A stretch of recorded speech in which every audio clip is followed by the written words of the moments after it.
relay. We're covering today's top boxing news.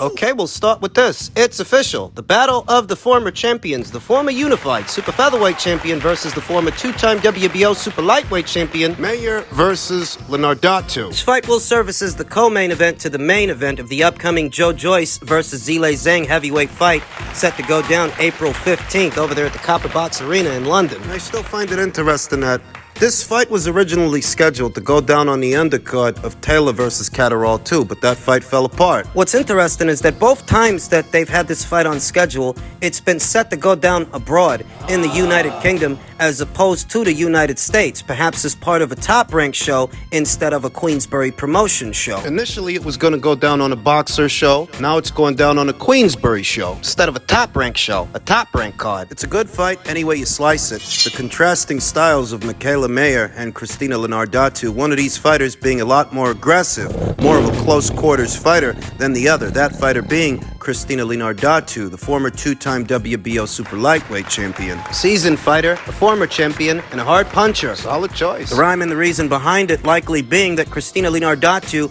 gave Alicia Baumgartner her first professional loss some years ago. I think Michaela Mayer is attempting to send Alicia a message, and a message to the boxing community at large, by taking on this particular fight with this particular fighter. Alicia never avenged the loss to Christina. It is the lone blemish that Alicia Baumgartner, the current reigning undisputed super featherweight champion, it's the lone blemish that she has on her record. That loss she suffered to Christina years ago, years later. I think it's Michaela's intention to upstage Alicia, that if she can't get Alicia in the ring right away for a rematch, She'll try and do the next best thing. She'll try to find some other way to upstage her if she can't get her in the ring right away. Michaela sports a professional record of 17 wins with one loss, just one loss, no draws, 5 knockouts. To Christina Linardatou, who sports a professional record of 14 wins, 2 losses, no draws, 6 knockouts. She's currently on a 2-fight winning streak. 2 fights. She won her last 2 fights, where Michaela, she's coming right off that loss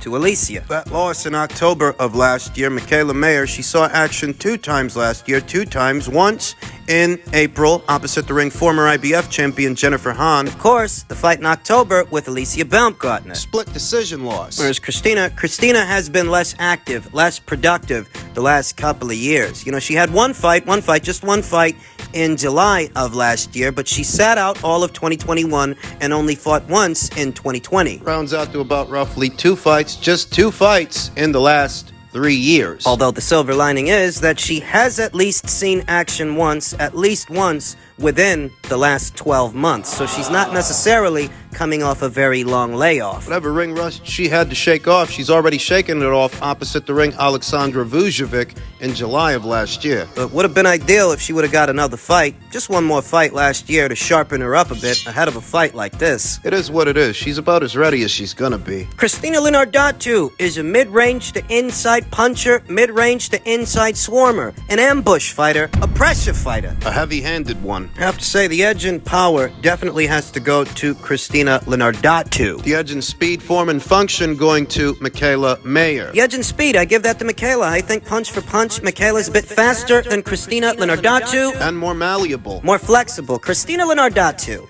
for the most part, she's a mid-range to inside fighter, whereas Michaela, she can box from the outside and bang on the inside. She can do a bit of both. I will say, I don't think it behooves Michaela to spend too much time in the pocket with Christina, because that's where she wants to be. By some chance, she sails past the straight punches, slips the jab, and gets inside. You fight her off if you have to fight her off, but you don't want to spend too much time in there with her. That would give Christina that many more chances to land bombs, looping shots. Overhand rights. Bad intentions on every punch Christina throws, though in that way, the same thing that makes her a dangerous, heavy-handed fighter is the same thing that may work against her in this fight with Michaela. Maybe the heavier-handed puncher than Michaela Mayer, but as stated, she's not as malleable a fighter, and I'd wager Michaela has a better gas tank than Christina. We saw in the Maiva Hamadouche fight that Michaela Mayer can keep the punches going, keep the punches flowing from round 1 to round 10. She can keep up the pace, fight at a feverish pace if the situation calls for it, whereas Christina, it's a trade-off with Christina. She may be a more heavy-handed puncher than Michaela, but she loads up on almost every shot, almost every punch, and that's taxing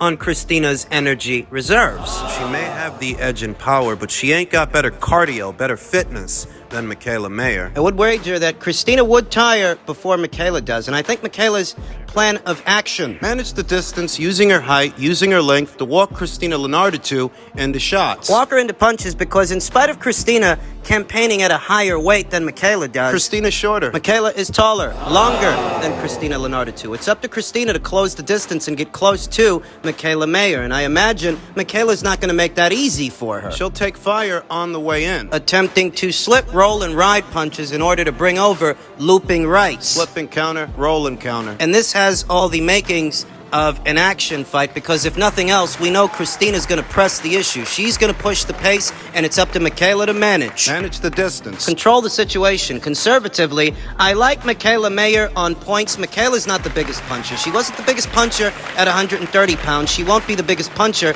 at 135. And Christina's never been stopped. I don't think that's going to start now. Keep your eyes peeled for this in April on the undercard of Joyce versus Zhang. In men's light heavyweight news, per a tweet from Michael Benson, a welcome bit of news, Eddie Hearn has revealed that he is in talks to potentially make Dimitri Bivol versus Artur Beterbiev for the undisputed light heavyweight world titles in June, Abu Dhabi. However, there are also talks for Bivol versus Joshua Buatsi, followed by the Canelo Alvarez rematch in September. Now, I wasn't expecting this. You guys know that I've been very skeptical when it comes to this fight. I really wasn't confident that we would get to see this fight at any time in the near future, and even now, I maintain a bit of skepticism as it's almost too good to be true. And in the sport of boxing, when something seems too good to be true, it probably is. A Twitter user that goes by the name Paulie Fuller stated, Joshua Buatsi is probably being used as a smokescreen, Trojan horse, to lowball Beterbiev. Eddie wins if he gets Beterbiev relatively cheaply, and if Beterbiev asks for what he's really worth, then Eddie will say Beterbiev asked for too much money and then give the fight to Buatsi. I've noticed there's an effort in some circles, small ones, the last couple of weeks, the last couple of months. I've noticed individuals saying things like Dimitri Bivol is sandbagging it. You know, he wants to age Artur Beterbiev out. Here now with this Paulie Fuller guy, you'll notice that he's already preemptively blaming Eddie Hearn for the fight's collapse, even though this is the first we've heard of the fight actually being negotiated. And there are no numbers out there. Bear in mind that there isn't even a ballpark figure as to what Artur stands to make for this thing, but this guy's already crying lowball. Artur Beterbiev doesn't cost an arm and a leg to pay, you know. This guy's purses hover at around just above $1 million. I understand that he's a very accomplished fighter. I understand that he has more than one alphabet title. I understand all of that, but I also understand that the ballpark figure for what Artur Beterbiev makes for a fight, whether we're talking about the Vosdick fight years ago in 2018, circa 2019, or the more recent Joe Smith Jr. unification match, the more recent Anthony Yard title defense, this guy's prices. The ballpark figure for what he makes for a fight is just above $1 million. So what the hell's this Paulie Fuller guy talking about? Artur Beterbiev is not a particularly expensive fighter to book. Moreover, you think that Eddie Hearn is going to go as far as taking this fight to Abu Dhabi to offer this guy less than $1 million? Where's your common sense? What a lot of these biased narratives, these biased takes, these skewed views, that's what they seem to rely upon. No common sense. In all likelihood, Artur Beterbiev stands to make a career-high purse, a career-high payday, if Eddie can get this fight over there to Abu Dhabi. If he can do it. And if everyone is reasonable. In all likelihood, Artur Beterbiev will make more from this one fight than he's made from the Vosdick fight, the Smith fight, the Yard fight, any fight that he's had under the top-ranked promotional banner, he's likely going to make more for this fight than he made for any of those fights. Bob Arum ain't the one with the reputation for overpaying fighters, paying fighters in excess of their market value, their worth. Bob Arum ain't the one with the reputation for doing that. His buddy Frank Warren, he's not the one with the reputation for doing that either. Eddie Hearn is. Eddie Hearn and Matchroom are the ones that gave Charles Martin approximately $7 million to come over to the UK and defend his title against Anthony Joshua. Charles Martin was not a $7 million fighter by any stretch of the imagination. Eddie Hearn and Matchroom are the ones that gave Jose Ramirez approximately $4 million to come over and unify titles with Maurice Hooker. It's a career-high purse for Jose Ramirez, according to Jose Ramirez. Eddie Hearn and Matchroom are the ones that gave Oscar Rivas in excess of $1 million to fight Dillian White, to come over and fight that guy as a result of the WBC's mandate, their order at that time. They had over $1 million to give Oscar Rivas, so you think they're going to lowball Artur Beterbiev? And that is according to Oscar Rivas himself, by the way. Oscar was in the midst of signing a promotional pact with Top Rank, and he held out on finalizing that pact on the premise that Eddie Hearn and Matchroom had just offered him over $1 million to do that fight with Dillian. So you think they're going to lowball Artur Beterbiev by taking this fight to Abu Dhabi? Where's your common sense? Where is it? Because it seems to me that that's what these skewed and biased boxing takes rely upon. An overall lack of common sense and critical thinking skills. In all likelihood, taking this fight to the Middle East will get the both of these fighters the kind of money they won't get in either the American market or the UK market. I remember when Bob Arum did the Vosdick versus Beterbiev fight years ago, and it was a great fight on paper, and a great fight to watch. But it didn't do earth-shattering numbers here in America. It didn't bring in earth-shattering metrics or earth-shattering ratings. It didn't, because a Ukrainian versus a Russian on American soil, You ain't gonna draw but so much with a fight like that. and the same rings true in the United Kingdom. Oh, you can get people to show up. You can get people to come for the fight, though overall, there is a cap, a ceiling on how much money a fight like that can make. The most bang for your buck the both of these boys can. The people in the Middle East are willing to pay because they have the money.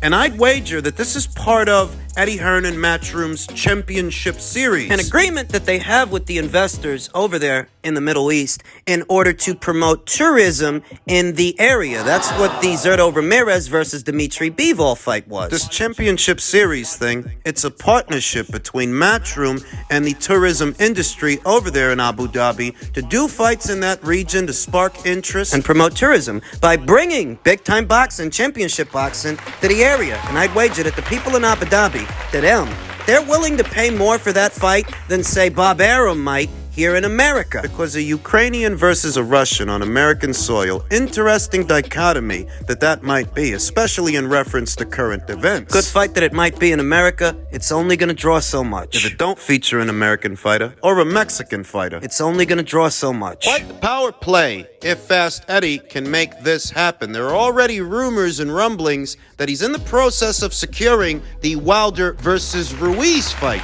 of former heavyweight champions. Just imagine if the rumors ring true and he actually gets the rights to that fight and the rights to this fight. And both of these fights are added to the existing DAZN schedule. Just imagine. In truth, as a boxing fan, I don't care if ESPN gets the rights or DAZN. Makes no difference to me so long as the fight happens and I get to watch it. I don't care. But it is the name of Eddie Hearn attached to the story. He seems to be the one facilitating the deal. It ain't been Matchroom sandbagging it all these years when it comes to Bivol versus Beterbiev. In 2021, it was Bob Arum who reportedly poured cold water over the fight, citing that Bivol is boring. Was boring. That was before he beat Canelo Alvarez.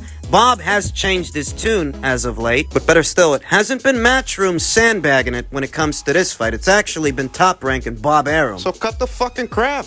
Artur Beterbiev's in his late 30s, and he's not a big draw in America. He's been with Top Rank for about, 3 or 4 years now? He's not a big draw in America. The best thing Bob can do in this situation where he's got an aging light heavyweight champion who's not a big draw in America is let Eddie take the wheel, let Eddie take control, and let him do this fight on his dime or the dime of the people over there in Abu Dhabi, because you ain't got no alternatives for that guy anyway. What's the best thing you can do with this guy? What's the best fight? What, you gonna wait for Callum Smith to take care of Stipian in the hopes that if the fight goes to a purse bid, You win the rights and then what? show ends up in the United Kingdom and Frank Warren ends up promoting it? Is that it? Is that the best you can do? Is that the best fight you've got to offer that guy? Because that fight, it still involves a Matchroom fighter. For that, you might as well fight Bivol. Let Eddie pay for it. Go through all of that trouble and say Artur beats that guy, plows through him the way he's been plowing through everybody, and then what are you going to do? You're going to wait for the winner of Pascal versus Eifert. Say Pascal wins the fight. And then what? You're going to ship Artur over to Canada so that your buddy Yvonne Michel can promote the show where? Where? In Montreal. These are not adequate and equal alternatives to a Dmitry Bivol fight for your fighter, these are not adequate and equal alternatives to the payday he stands to make fighting that guy in Abu Dhabi. In this situation, the best thing that Bob can do is stand down, let Eddie take the wheel, let him do the show, and at worst, he loses the fight to Bivol. He's not your problem anymore. He might not be. That might change the deal structure of his existing contract with Top Rank. If he loses, and if he wins, he comes back a hero, gets an instant profile boost from the fight, and suddenly you've got the only champion and full hegemonical control of all the action at 175 pounds, because in that scenario, That one. Artur would have all the belts. You need to stand down. Let Eddie do this thing. Let him do it on the investors' dime. The investors over there in Abu Dhabi, let them pay for the goddamn show. It's not like Artur's a big draw in America anyway. He's not. It's not like he's filling 19 or 20,000 seats over there in the big room at Madison Square Garden. He isn't. Eddie Hearn sent you Alicia Baumgartner for your female champion, Michaela Mayer. You should send him Artur Beterbiev and let the chips fall where they may. Would Eddie bill this as a pay-per-view? And would DAZN? I really don't think so, though that really is contingent upon who gets the U.S. rights to the fight. The deal structure might be that in America, Maybe in America they show it on ESPN+.